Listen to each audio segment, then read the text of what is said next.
તો રામ સીતારામ, તમે બધા મિત્રો કેમ છો? મજામાં હશો ને? વાગવામાં આવ્યા છે 4 ને આજે આપણે જવાનું છે આપણી બાપુજીના વાડીએ, કેમ કે માંડવી વાવવાની છે તો ત્યાં જવાનું છે. તો વિડીયોમાં જોડાઈ રહેજો, ન સબસ્ક્રાઈબ કરી નાખ્યો.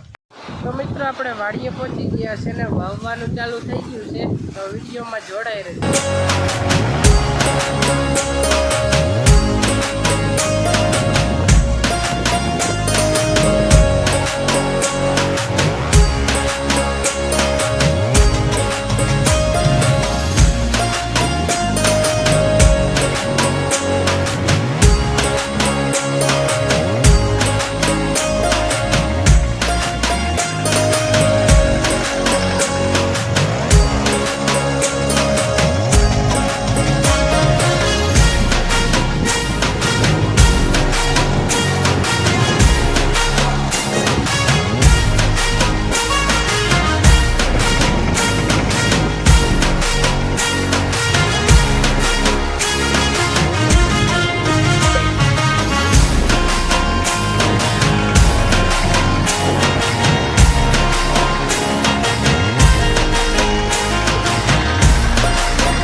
આપણે આખા ખેતરમાં માંડવી તો વાવી દીધી છે. અને તમને કેવો લાગ્યો વિડીયો પસંદ આવ્યો તો વિડીયોને લાઈક શેર સબસ્ક્રાઈબ કરીને જાય મળીને.